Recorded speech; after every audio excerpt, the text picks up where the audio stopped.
என்ற தலைப்பில்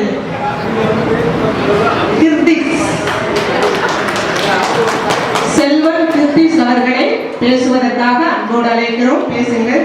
அனைவருக்கும் என் இனிய வணக்கம். ஒரு குடும்பத்தில் மகிழ்ச்சி என்பது மலர் என்றால் அந்த மலருக்கு அடித்தளமாக இருக்கும் மண் தான் அப்பா. இன்றைய சூழ்நிலையில் குடும்பத்தில் மகிழ்ச்சியும் ஒற்றுமையும் நிலைத்திருக்க மிக முக்கிய காரணம் அப்பாவே என்ற கருத்தை ஆதரித்து நான் பேசுகிறேன். அப்பா குடும்பத்தின் அமைதியான தூண், அம்மா அன்பின் வடிவம், தாத்தா பாட்டி அனுபவத்தின் பொக்கிஷம், குழந்தைகள் சந்தோஷத்தின் சிரிப்பு.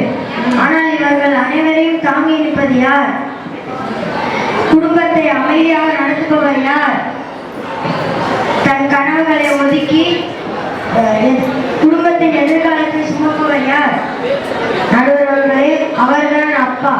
இன்றைய பொருளாதார சூழலில் விலை உயர்வு, மருத்துவ செலவு, கல்வி செலவு என எல்லா சுமைகளையும் சுமப்பவர் தான் அப்பா. ஒரு சிறிய கவிதை. என்னை 10 மாதங்கள் கருவறையில் சுமந்தவள் என் தாய் என்றால் என் தாயையும் சேர்த்து என்னையும் தன் நெஞ்சிலே சுமப்பவர் தான் அப்பா.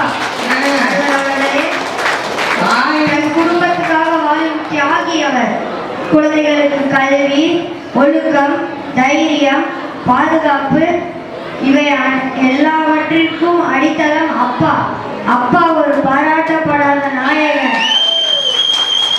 அப்பாவை பற்றி எனக்கு பிடித்த பாடல். அப்பா அப்பா உன்னை போல யாருமே இல்லை, எனக்கு யாருமே இல்லை.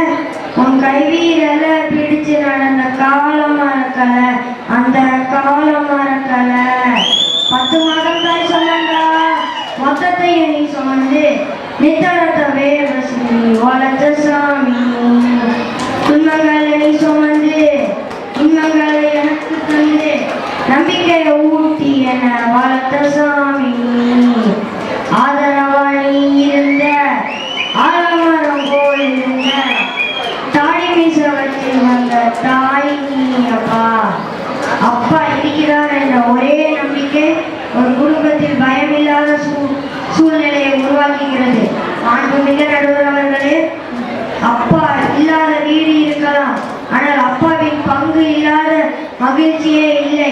எனவே இன்றைய சூழ்நிலையில் குடும்பத்தின் ஒற்றுமைக்கும் மகிழ்ச்சிக்கும் மிக முக்கிய காரணம் அப்பாவே என்பதில் சந்தேகமே இல்லை என்ற கருத்தை உறுதியாக ஆதரித்து என் உரையை நிறைவு செய்கிறேன். எனக்கு வாய்ப்பளித்த கோகுல கிருஷ்ணா யாதவ சேவா சங்கத்துக்கும் நடுவர் அவர்களுக்கும் நன்றி, வணக்கம். நன்றி. அருமை. சந்தேகமே இல்லப்பா, அப்பாதான் குடும்பத்துக்கு மகிழ்ச்சிக்கு முக்கிய காரணம் அப்படின்னு சொல்லிட்டாப்ல. ரொம்ப அருமை. என்னை அம்மா 10 மாசம் தான் சுமந்தா. அப்பா எங்க அம்மா 10 என்னை சுமந்த 10 மாசம் சுமந்த அம்மாவையும் சேர்த்து அப்பா தான் சுமக்கிறார் என்று சொல்லிட்டார். அவ்வளவு கஷ்டத்துலையும் குடும்பத்தை தாங்கி நிற்பவர். இன்னைக்கு எனக்கு கொஞ்சம் கஷ்டமா இருக்கு. என்னன்னா ஆண் பிள்ளைகள் தான் கொஞ்சம் பெண்களுக்கு தாய்மார்களுக்கு சப்போர்ட் பண்ணிட்டு இருந்துச்சு. இப்ப ஆண் பிள்ளைகள் அந்த பக்கம் போயிடுச்சு. இப்ப நாங்க என்னதையா பண்றது? ரொம்ப கஷ்டமா இருக்குது. பரவாயில்ல, ரொம்ப அருமையா பேசிருக்கேன். தாத்தா பாட்டியா இருந்தாலும் சரி, அம்மாவா இருந்தாலும் சரி, உறவுகளா இருந்தாலும் சரி, எல்லாத்தையும் தாங்கிறது எங்க அப்பா தாயா அப்படின்னு சொல்லிட்டான். அருமை.